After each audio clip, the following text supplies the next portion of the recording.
Assalamualaikum warahmatullahi wabarakatuh. Apa kabar semuanya? Mudah-mudahan tetap sehat walafiat.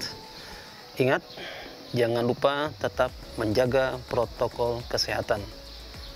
Sobat sekalian, kita sudah membahas bagaimana variabel di dalam mewujudkan kesempurnaan di dalam melejitkan kinerja. Kita sudah bahas tentang prinsip keyakinan. Yang kedua, mengembangkan potensi. Yang ketiga, menyempurnakan ikhtiar. Dan insya Allah kita akan bahas yang keempat, yaitu membangun kerjasama.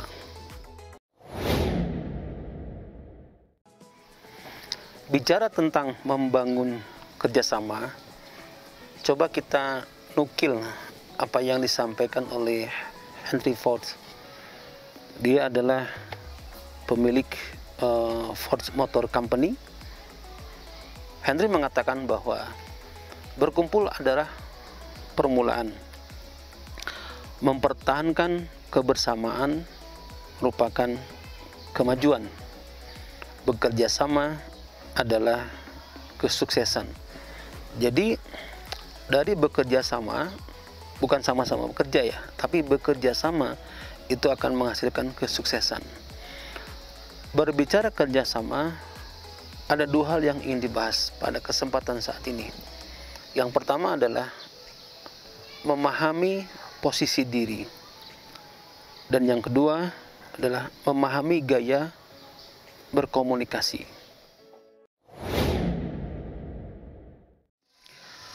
Dalam memahami posisi diri dari masing-masing orang, perlu kita pelajari dari dua hal.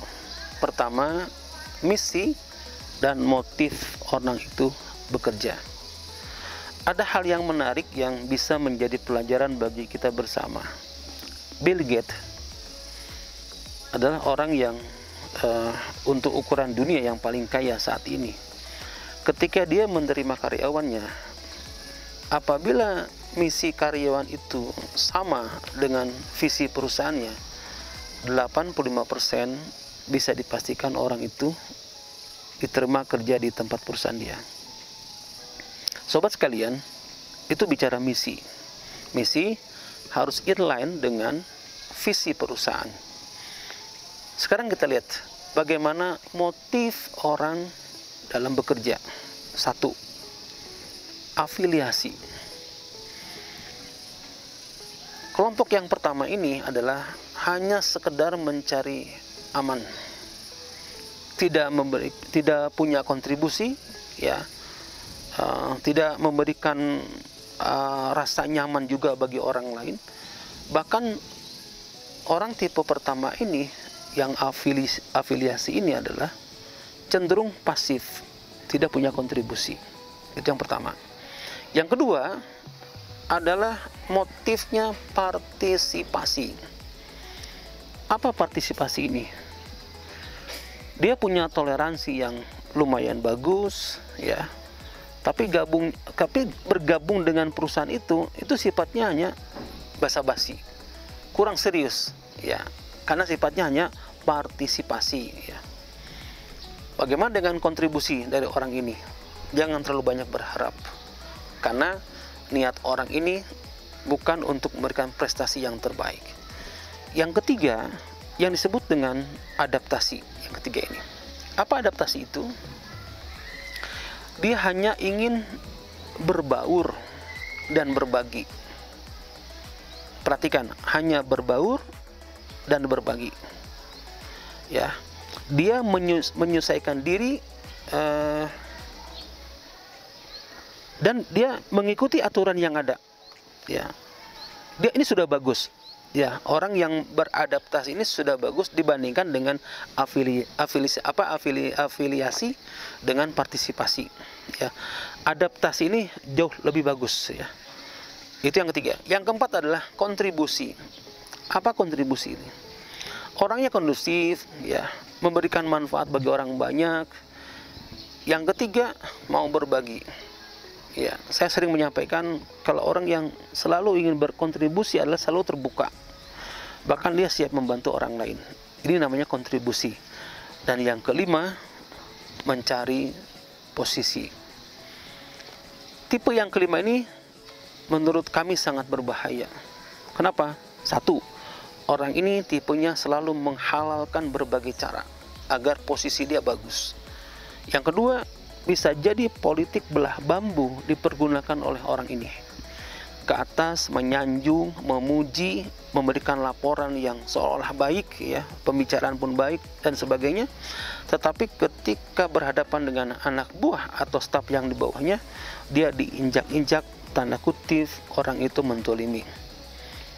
Dan yang ketiga, ciri yang khusus dari orang ini adalah selalu mencari obsesi pribadi, mengabaikan kepentingan bersama.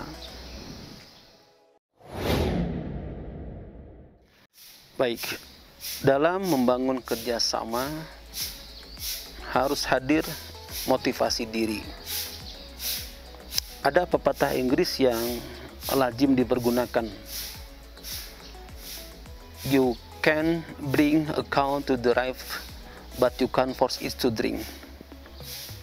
Kamu bisa membawa seekor sapi ke tepian sungai, tetapi kamu tidak bisa memaksa agar sapi itu untuk meminum air.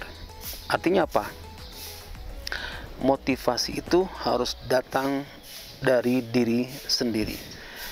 Ketika motivasi datang dan bergabung dalam suatu tim, maka dia akan memahami fungsi masing-masing. Analogi yang paling tepat untuk membahas kerjasama tim adalah permainan sepak bola. Sepak bola itu pada dasarnya dibagi dalam 4 bagian. Ada penjaga gawang, ada back, pemain tengah, dan penyerang. Keempat kelompok ini harus bekerja sama. Back tentu adalah pertahanan paling akhir agar gawang tidak kebobolan. Sedangkan back sebagai lapis kedua setelah penjaga gawang, supaya serangan tidak bertubi-tubi menghantam kepada gawang dalam tim yang bersangkutan. Sedangkan pemain tengah adalah yang mendistribusikan bola, memberikan assist kepada penyerang, sehingga gol akan terus menambah pundi-pundi gol karena assist yang diberikan tepat dan akurat. Sedangkan penyerang adalah yang sebisa mungkin diupayakan agar dia bisa mengkolek gol sebanyak mungkin. Oleh sebab itu, di dalam membangun kerja sama tim, yang perlu diperhatikan adalah satu, ya, yang disebut dengan keahlian sosial. Jadi bukan hanya keterampilan secara individu, tapi juga ada keahlian sosial. Ya, keahlian sosial. Ada 7 hal yang dibutuhkan. Yang pertama adalah listening. Listening itulah kemampuan mendengarkan tim ketika berbicara dalam suatu forum, dalam suatu dialog. Itu adalah bagaimana kita membuka diri untuk mendengarkan orang lain sedang berbicara. Yang kedua adalah questioning. Tidak boleh berdiam diri. Tim yang hebat itu, anggota tim yang hebat itulah tidak berdiam diri, tapi dia harus memberikan pertanyaan, diminta ataupun tidak. Tentunya pertanyaan tersebut adalah yang mampu menggugah, yang mampu agar orang lain itu untuk berpikir, untuk memberikan jawaban atas pertanyaan yang diajukan oleh salah seorang dari anggota tim itu. Itu yang kedua. Yang ketiga adalah persuading. Yang ketiga ini adalah bagaimana kita ada adu gagas, tukar pikiran, ya. Sehingga dari tukar pikiran ini ada gagasan baru yang menjadi komitmen bersama. Yang keempat, yang disebut dengan respecting. Respecting itu apa? Menghargai, mendukung, dan memperhatikan gagasan yang diberikan oleh orang lain. Itu namanya respecting. Yang kelima, helping. Helping itu sudah kita pahami lah, hal yang gampang dipahami, yaitu mau membantu. Bagaimana seorang pemain tengah kalau mendribble bola langsung bikin gol, pasti dia akan kecapean, ya. Energinya akan cepat terkuras. Tetapi kalau dia mengoper bola dan bola itu langsung disarankan oleh penyerang, itu namanya helping. Membantu di perusahaan, pulang kerja jam 5 tidak ada salahnya. Mulai saat ini Anda bisa mengatakan, pekerjaannya sudah selesai, Anda minta saya bantu, dicoba deh di tempat pekerjaan Anda masing-masing. Itu yang kelima. Yang keenam adalah sharing. Sharing itu harus diupayakan, dalam tim itu harus mau berbagi. Karena dengan sharing akan ada hal-hal yang baru dan bisa bermanfaat untuk kemajuan dan pertumbuhan organisasi. Dan yang terakhir ada participating. Kita harus berpartisipasi. Semua anggota tim dalam organisasi itu harus memberikan kemampuan dari masing-masing, sehingga masing-masing bisa berkontribusi.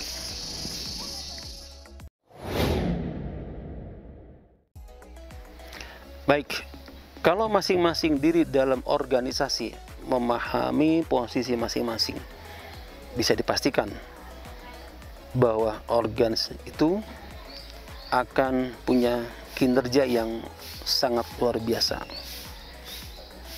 Terima kasih, tetap jaga kesehatan. Mudah-mudahan Allah memberikan perlindungan di saat pandemi seperti saat ini. Tetap semangat. Assalamualaikum warahmatullahi wabarakatuh.